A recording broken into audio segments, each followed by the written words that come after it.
香港完善选举制度后举行的首场选举，2021年香港选委会界别分组一般选举的结果，周一早上揭晓。412名候选人竞逐的13个界别分组中，364席选委全部顺利产生。这场具里程碑意义的选举，为特区全面落实爱国者治港夯实基础，成为推动香港迈至良政善治的新起点。在新选举制度下，香港能够集中精力破解深层次矛盾与问题，发展经济，改善民生，融入国家发展大局。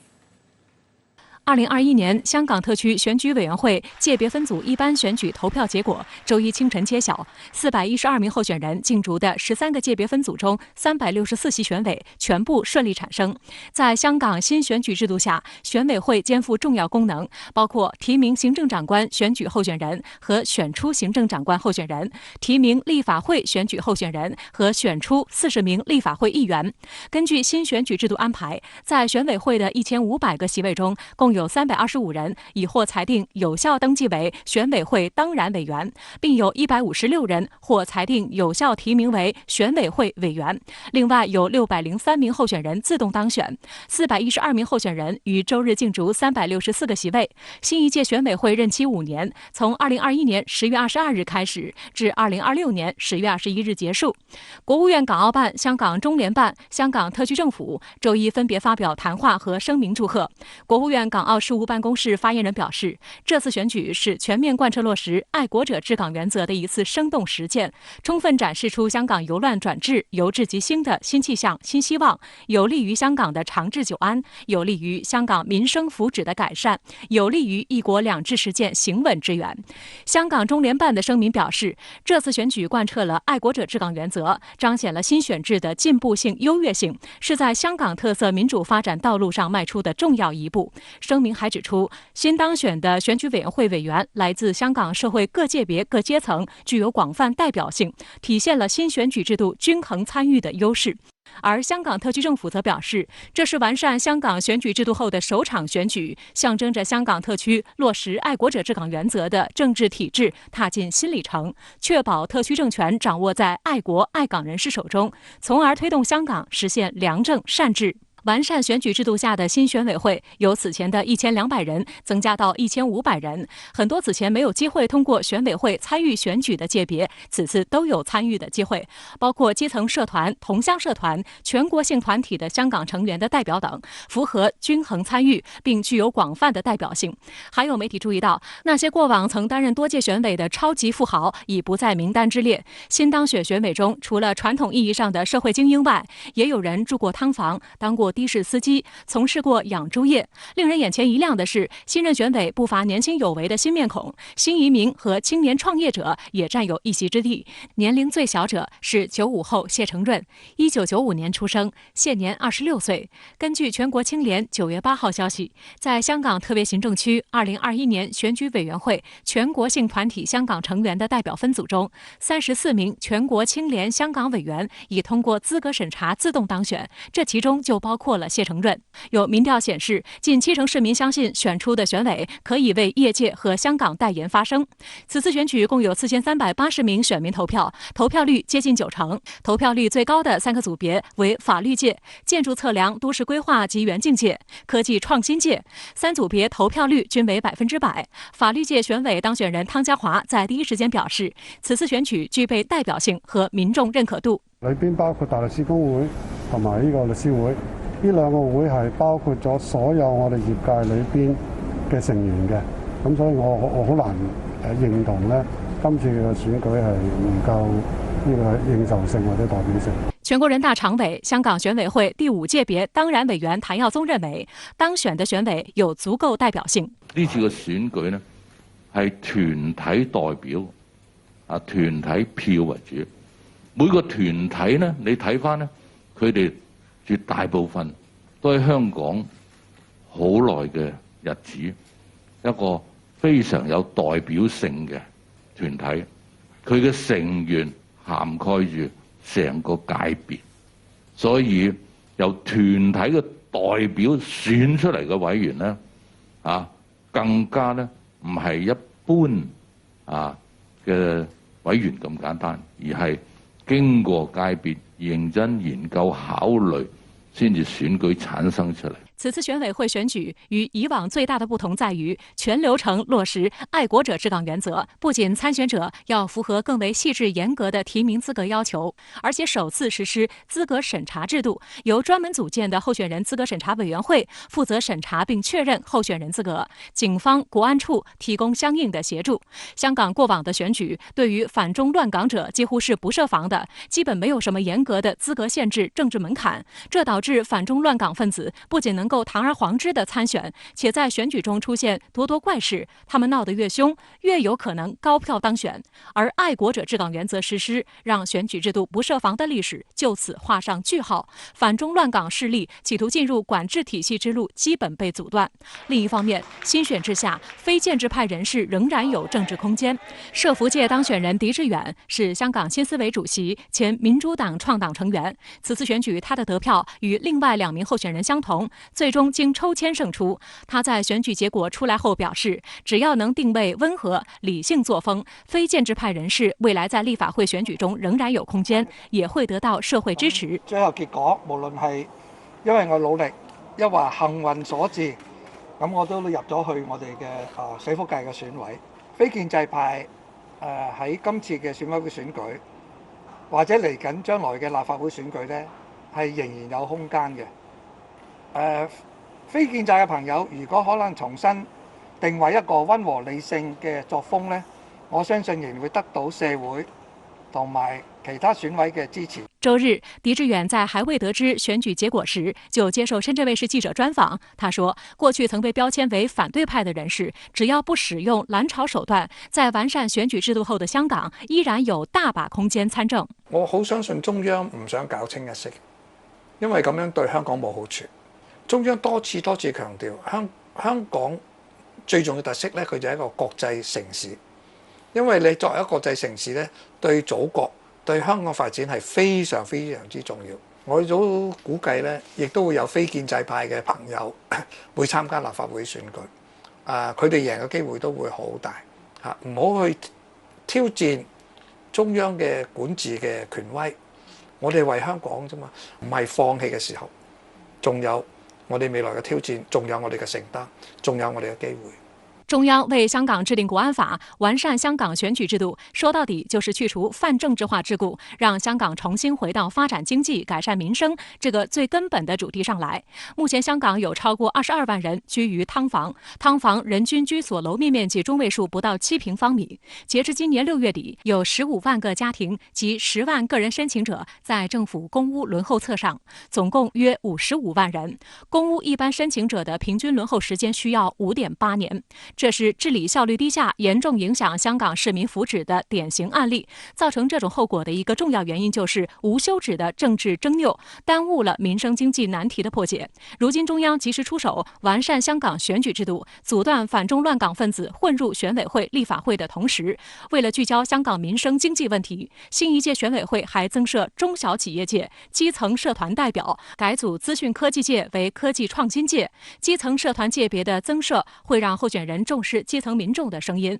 在治港理政時更接地氣、精準，及時化解基層民眾的痛楚問題。希望啲愛國愛港嘅人啦，希望佢對香港個住屋嘅問題同埋醫療嘅問題，覺得如果呢次如果係順利嘅話咧，香港應該都一路都好好噶啦。那麼這次呢，我們通過選舉制度的改革，實際上是讓更多的真正代表香港市民的各個力量去發聲、去建言、去出策形成了一個齊心協力來治理香港的這麼一個良好的局面。香港其實一直以來都具有很多突出的優勢，比如在商貿方面金融方面那麼將來在政治制度形勢好轉的情況下，那麼香港應該能夠繼續發揮這些突出的優勢，有中央的大力支持能夠更好地融入國家治理的現代化洪流當中，也在這種進一步發展當中反哺香港自身的發展。相關話題來連線特約評論員孫興傑，孫先生您好。香港選舉委員會新一屆選委已全部順利產生。在香港新選舉制度下，選委會肩負重要功能，包括提名和選出香港特首、立法會議員等等。那麼您對此有哪些觀察？選委會的選舉順利結束，產生了新一屆的選委會，這是在新的政治形勢之下举行的第一次选举活动，其中的意义值得我们去总结。首先，这次选举是在新冠疫情的阴云尚未散去之际举行的选举活动，选民的热情很高，选举活动顺利进行。在新冠疫情肆虐之际，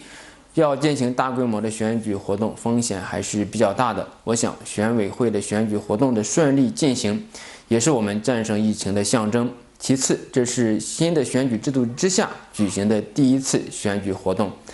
在新的选举制度框架之下，选委会承担了更加重要的角色，肩负起香港治理的重大使命，将会提名行政长官选举候选人，提举立法会的选举人等等。可以说，选委会是新的选举制度之下的中枢。这次选举活动也是新的选举制度的起步。良好的开始是成功的一半，或者说是一大半。最后，香港经历了一次由乱而治的大变革。在过去1年半多的时间里面，香港经历了制度性的变迁，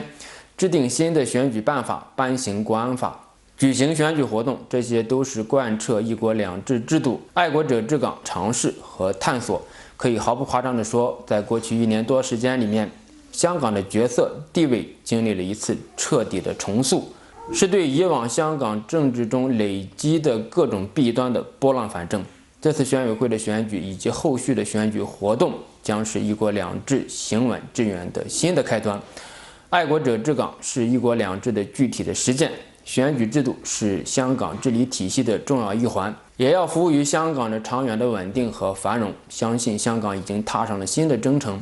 香港的治理制度和治理体系的升级与现代化，将为港人带来更多的福祉。外界也对本次香港选举活动高度关注，那您是如何来看外部世界的舆论反应？香港在这2年中一直是国际媒体关注的焦点，中央政府和特区政府也是承受了巨大的压力。我们现在可以看到的是风雨之后的彩虹。一国两制是现代国家治理理论中的新探索和新尝试。在社会主义中国，确保一个地方性局部的资本主义社会的稳定运行和运转，还是非常大的挑战。香港的实践是这种新的治理体系的探索，进行国安立法、改革选举制度，也是对一国两制的探索与完善。一国两制的核心是一国，需要建立在现代国家主权的基础之上。现代国家的最核心和显著的特征就是明确的主权边界。香港回归之后是中华人民共和国的一部分，因此香港必须在中国的主权边界之内。香港是一个高度开放的国际性金融中心，但是开放并不代表没有边界，开放并不代表香港可以处于漂流的状态。如果允许各色势力在香港作乱，就是威胁了中国的主权，破坏了中国的主权边界。可以说，香港国安立法以及确保爱国者治港，就是要扎紧中国作为现代主权国家的篱笆墙。一些反中乱港的人或者组织以泛政治化的言辞破坏了国家的安全和发展，这是不可容忍的。在一国的前提之下，可以因地制宜、因时制宜，探索符合香港民情和社情的治理制度。治理的目标就是让香港长治久安，让香港同胞享受福祉。当今世界正处于100年大变局之下，没有一种放之四海而皆准的治理方式，各国都面临着提高治理效能的挑战，包括现在的美国、欧洲国家也需要进行改革，还有一些国家和地区陷入了失序之中。香港历经1年多由乱而治，由治及兴，我们相信也期待香港特区政府与香港社会各界能够携手合作，共同探索香港良治之路。好的，也谢谢孙先生跟我们共同在线分享您的观点，谢谢。英媒连续爆料，组建 AUKUS 撕毁法澳潜艇大单，美英澳早有预谋。吃闷棍的马克龙会忍气吞声吗？北约内部裂痕会否不可弥补？简君波、刘和平点拨关键。美国、英国和澳大利亚上周组建新3边安全同盟 AUKUS， 美英为澳大利亚打造核潜艇提供助力，导致澳方与法国价值数百亿美元的大单被毁约。事件持续发酵，法国已经取消与英国举行的防长会晤。而在法国召回驻美和驻澳大使之后，美国总统拜登已要求同法国总统马克龙通电话，希望平息对方怒火。但澳大利亚总理莫里森却表示，不后悔将国家利益放在首位的决定。莫里森周日对媒体表示，澳大利亚的国家利益是第一位的，与美英建立的三边安全伙伴关系符合澳大利亚的长期国家利益。莫里森说，他深刻担忧法国潜艇的性能不符合我们的战略利益，并坚称几个月前就已针对这笔交易提出疑问。澳大利亚防长达顿同一天接受澳天空新闻访问时也说，澳大利亚政府一直坦白、透明和诚实地让法国知道，他们对这笔超出预算且落后于计划数年的交易感到担忧。然而就在同日，法国驻澳大利亚大使让皮埃尔泰博接受英国《卫报》采访时否认了这一点。他表示，法国没在任何时候收到任何澳方想要终止合同的信号，法国感到非常强烈的背叛。此前一天，法国外长勒德里昂接受电视采访时说，他在美英澳正式宣布消息前1个小时才被告知法澳潜艇合约将被终止，以及美英澳的新谈判。这一事件反映了法国盟友的谎言、蔑视、表里不一和严重的信任缺失。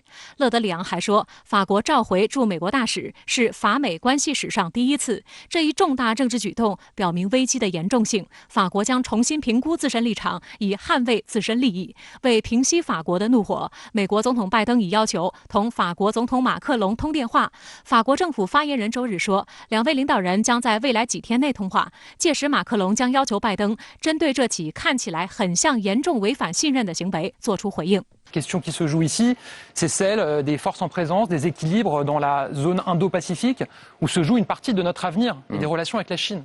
Et où nous, on a un objectif, c'est de faire de la zone Indo-Pacifique une zone libre, de libre circulation. 复旦大学中欧关系研究中心副主任简军波对深圳卫视记者表示，美国无论是作为事件的始作俑者，还是西方世界，尤其是北约的领头羊，都需要出面给法国一个交代。但从法国召回大使的举动来看，很难在短期内咽下这口气。不过呢，这个事情呢本身呢是一种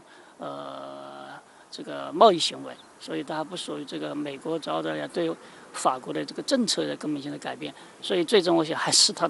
必须接受。英国首相约翰逊也正设法缓和与法国的紧张关系。约翰逊在动身前往美国纽约前，向媒体发表讲话时强调，英国和法国正在马里和波罗的海国家开展联合军事行动，同时正在联合开展模拟核试验计划。但法新社援引法国国防部一名消息人士的话说，应巴黎方面的要求，法国国防部长帕利和英国国防大臣华莱士原定于近日举行的会谈被取消。法国外长勒德里昂上周六还就法国为何不召回驻英国大使的问题做出了回应。他说，我们已经召回了驻堪培拉和华盛顿的大使，以重新评估局势。至于英国，这没有必要。我们知道英国一直在投机取巧，所以没有必要让我们的大使回来解释。对于英国在首相约翰逊领导下将在美英澳协议中扮演什么角色，勒德里昂说，英国有点像第三个轮子，讽刺其多余且无足轻重。但根据英国媒体多篇报道的披露，在美英澳组建 AUKUS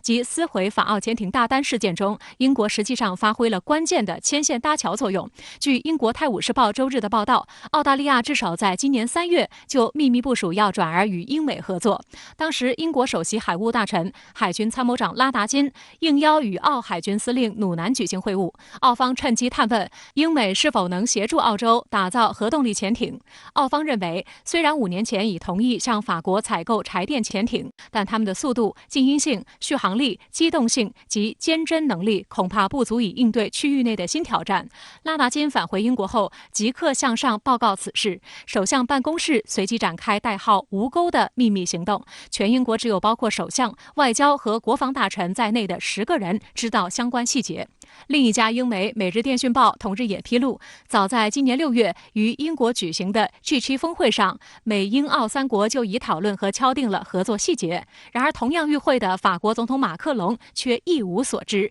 直到如今才吃了一记闷棍。但面对法国方面的愤怒和强烈反应，《每日电讯报》却在多篇社评及评论文章中将矛头直指了法国总统马克龙。这家英媒认为，法国人认为这是一种背叛，某种程度上来说，这种不满可以理解，但马克龙所展现出的愤怒程度则是荒谬的，显示了欧洲短视的政治精英们极度缺乏自我认知。该报的评论文章喊话道，所谓的背后插刀只能怪马克龙自己，他必须要学着适应和全球化的英国打交道。实际上，所谓全球英国的很大的一部分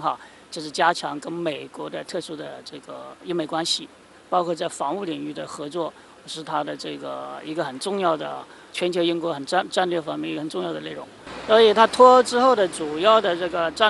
防务战略方向呢，一是这个维护跟北约的关系，很大一部分也是维护跟美国的、跟这个英语国家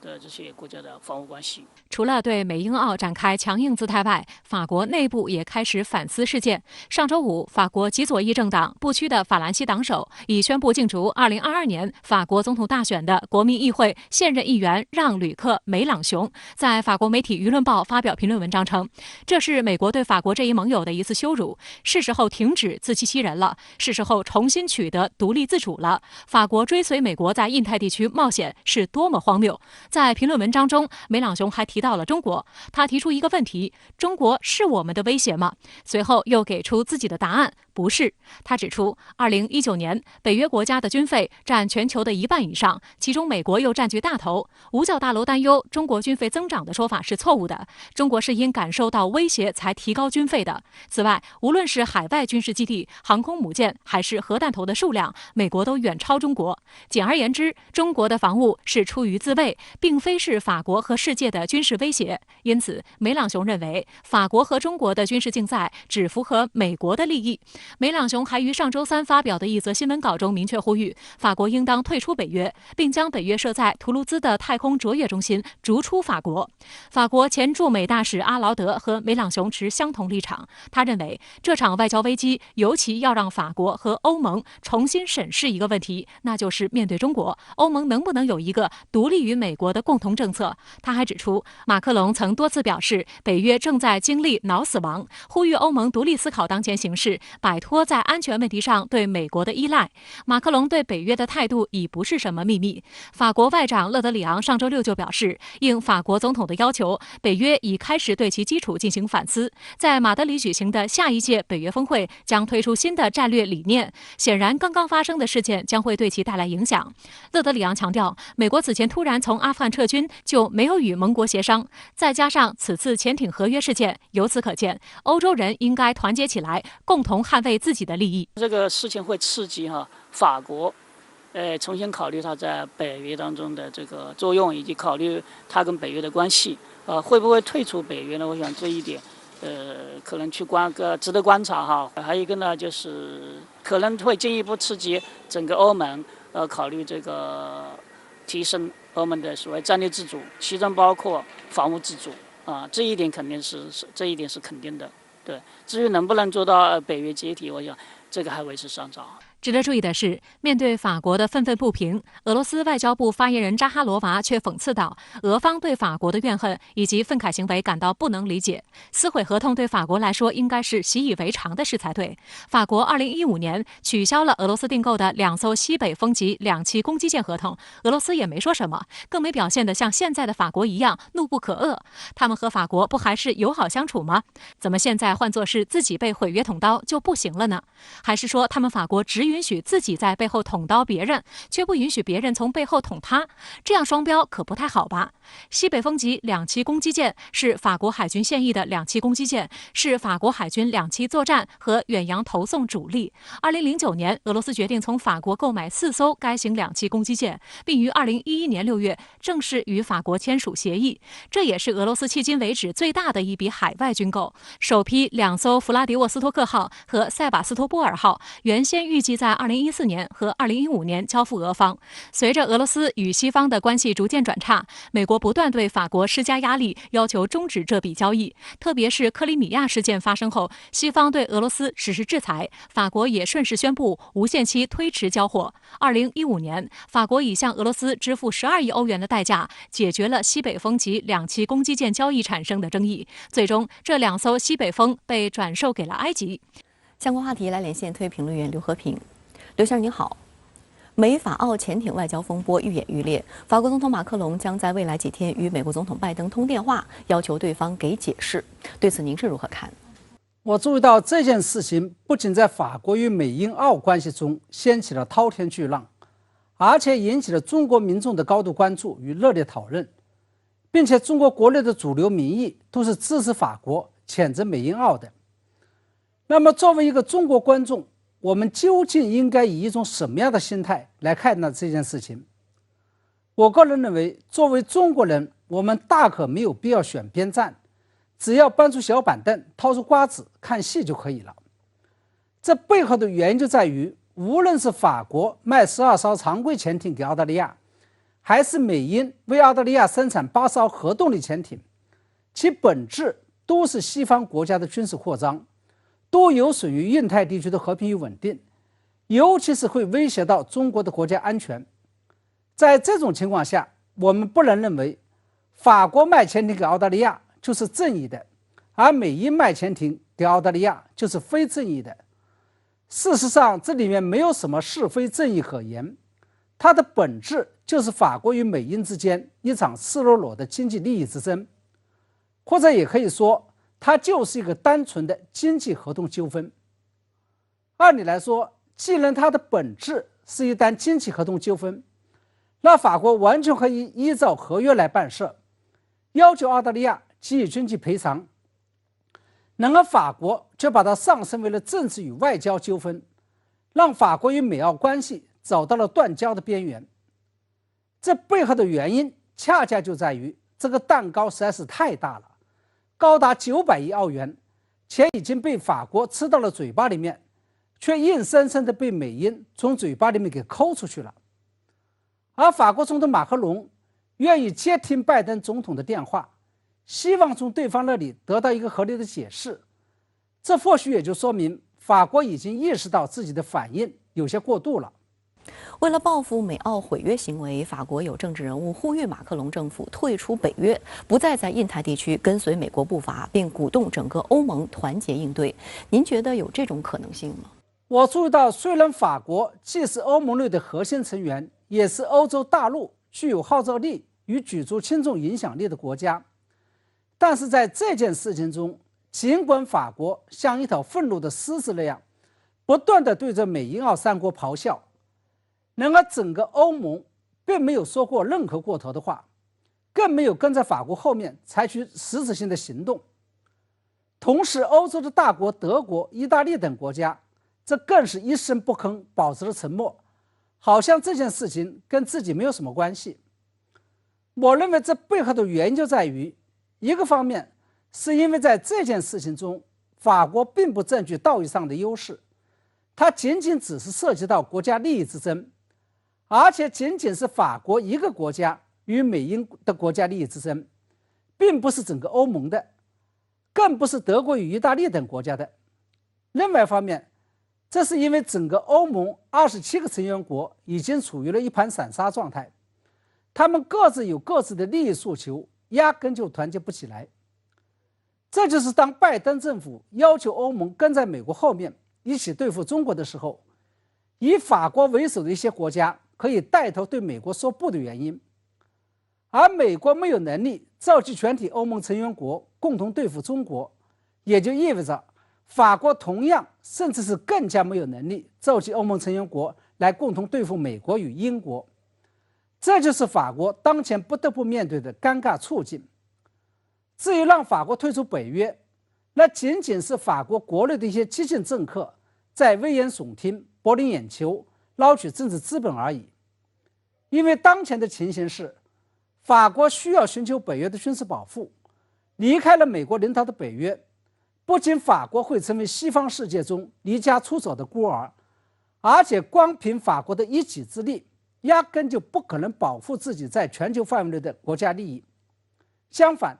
法国退出北约，对北约只会造成心理上的冲击和的影响，对北约的实际损害并不大。法国是如此，欧盟内的其他成员国更是如此，更加离不开以美国为首的北约的军事保护。好的，也谢谢刘先生跟我们共同在线分享您的观点，谢谢。周一下午，由中国航天科技集团5院抓总研制的天舟3号货运飞船在文昌航天发射场成功发射。天舟3号入轨后顺利完成入轨状态设置，22时08分，采用自主快速交会对接模式，成功对接于空间站天河核心舱后向端口。这是我国载人航天工程的第20次发射任务，也是长征系列运载火箭的第389次飞行。而天舟3号的主要任务正是为即将展开的神舟13号载人飞行准备空中粮食。6、5、4、3、2、1，点火！点火！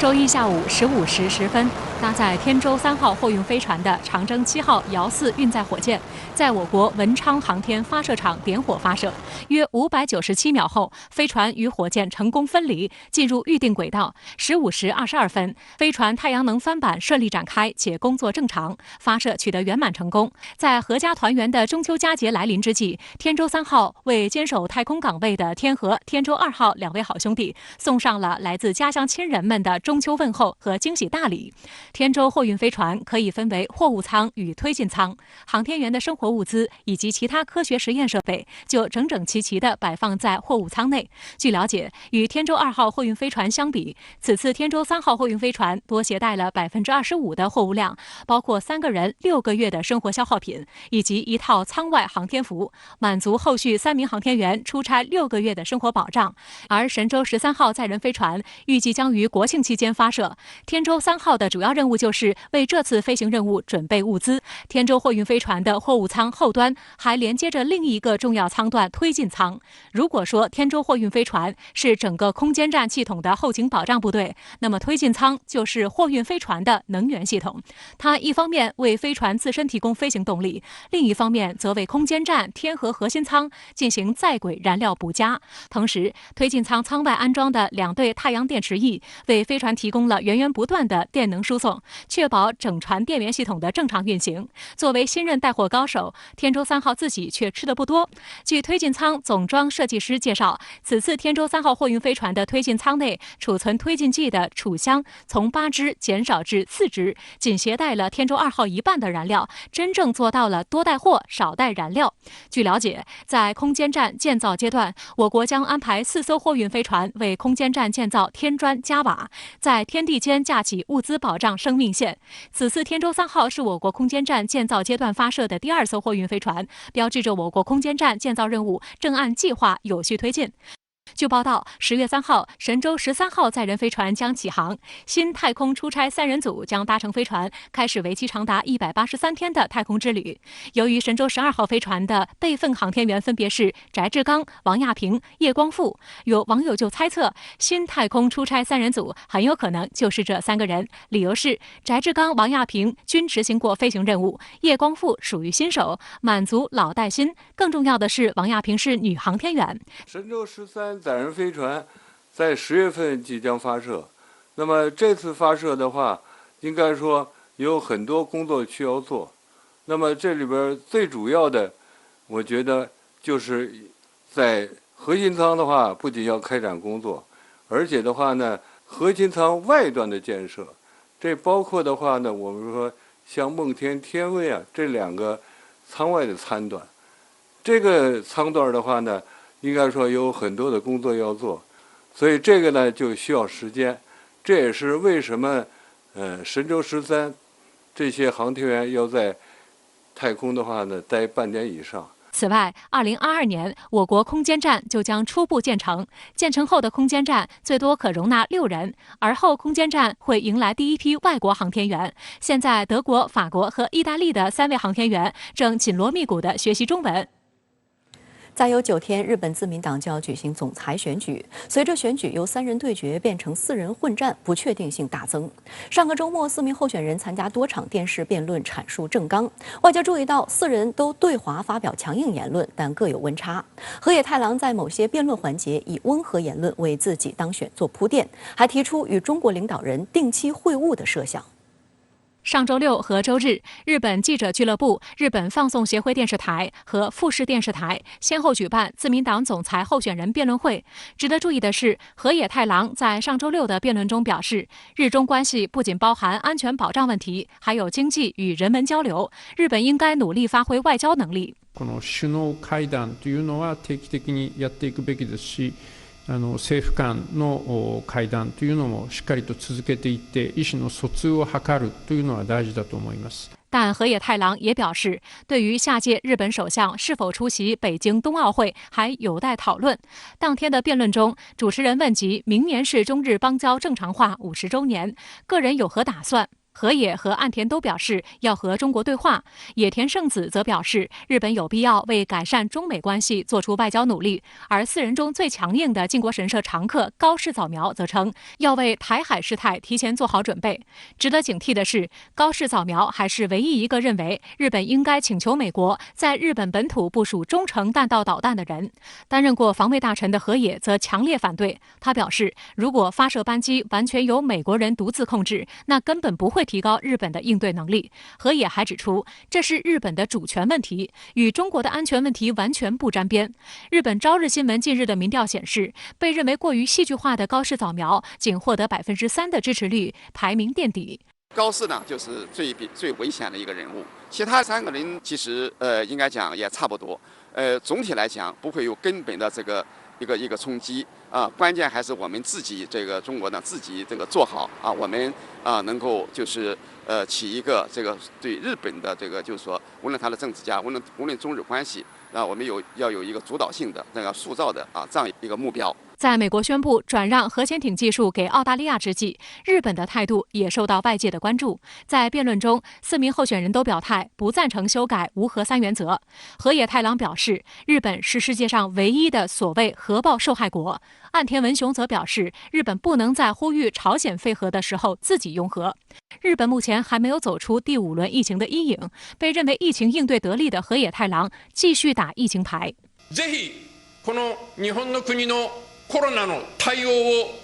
河野太郎に任せていただきたい。河野还强调，为了进一步控制疫情，应该加强政府的权限，暗示将推出更为强硬的接种政策。他还主张利用自卫队的力量，迅速修建临时医院，也就是借鉴方舱医院的经验，解决日本反复出现的病床短缺问题。对于竞争对手高市早苗表示要对拒绝接种的人实施惩罚措施的政见，河野进行了抨击。国际舆论注意到，本次日本自民党总裁选举的中国议题升温，日本政坛右倾化明显。法国广播公司认为，自民党总裁混战的重要项目之一就是比赛对中国示强。华尔街日报认为，无论选举结果如何，下一届日本政府对华更强硬的概率非常高。报道认为，与不太擅长外交因而被美国牵住鼻子的菅义伟不同，这次4名候选人中有河野太郎和岸田文雄2位曾担任外相。值得注意的是，被视为4人中对华相对温和的岸田文雄，